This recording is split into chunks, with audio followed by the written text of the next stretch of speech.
Shalom. Hari ini kita akan membahas tentang ikatan perkawinan kita dengan Kristus. Di dalam Perjanjian Lama, turunnya hukum Taurat, 10 perintah Allah dikaitkan dengan istilah yang namanya ketubah. Ketubah itu adalah ikatan kontrak pernikahan ya antara laki-laki dan perempuan. Lalu juga dikaitkan dengan Matan Torah.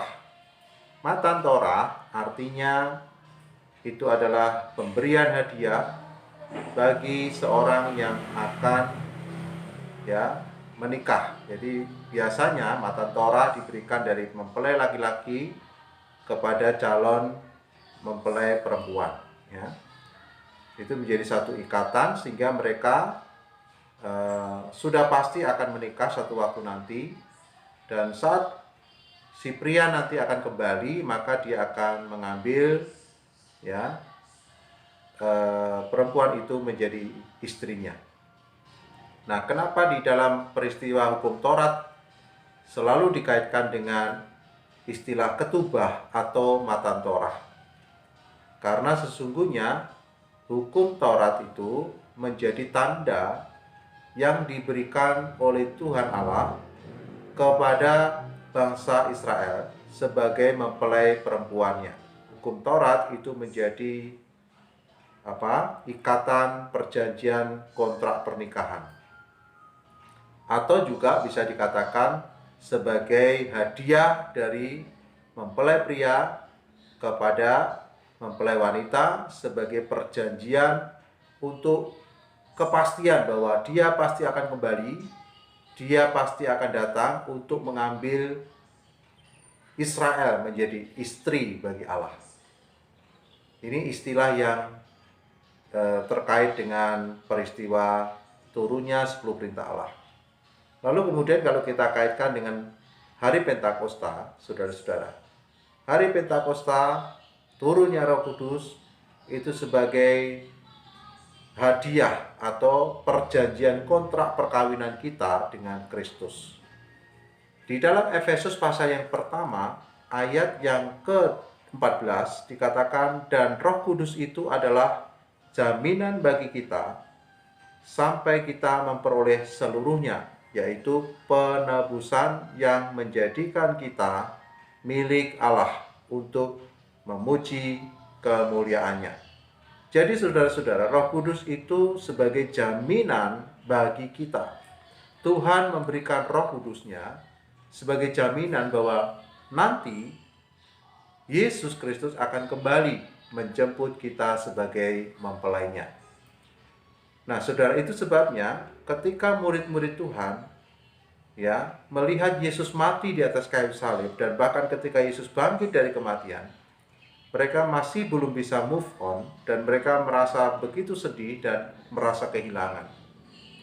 Tetapi setelah Tuhan Yesus bersama-sama dengan murid-muridnya selama 40 hari, selama 40 hari kemudian Yesus naik ke surga, mereka dikatakan tidak sama sekali mengalami kesedihan. Di dalam Injil Lukas pasal yang ke-24, ayat yang ke-52, di sana dikatakan, mereka sujud menyembah kepadanya, lalu mereka pulang ke Yerusalem dengan sangat bersukacita.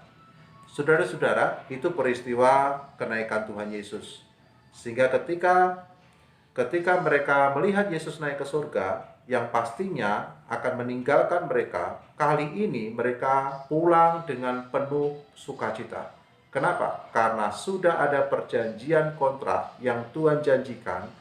Karena setelah Yesus naik ke surga, Tuhan akan mengirimkan hadiahnya, yaitu Roh Kudus di hari yang ke-50 atau hari Pentakosta, menjadi ikatan perjanjian kontrak perkawinan antara orang-orang yang percaya dengan Kristus.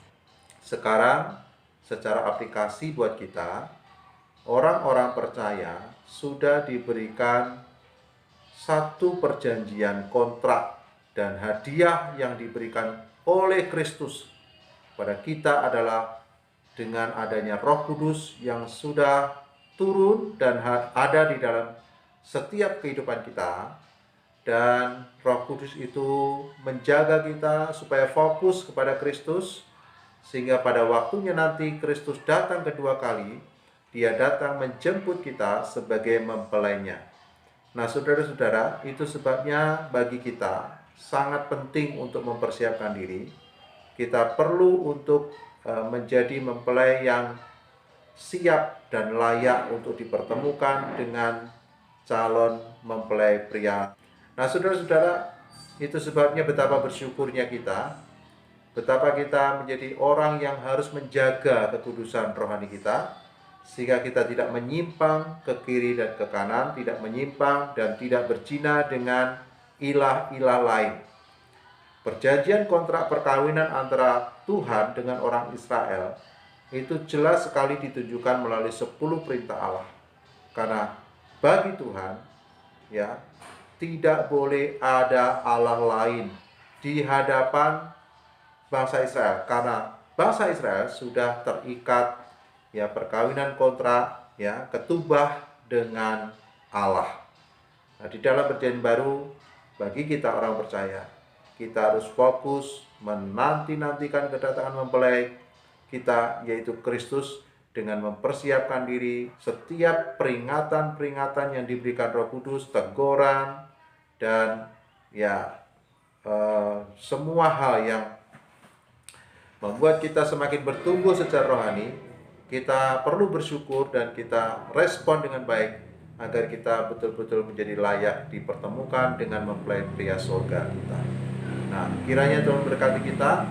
Mari kita terus bersyukur dan kita terus hidup di dalam persiapan-persiapan rohani kita sambil kita menantikan kedatangan Kristus yang kedua kali, yang adalah mempelai kita. Tuhan Yesus memberkati kita semua. Shalom.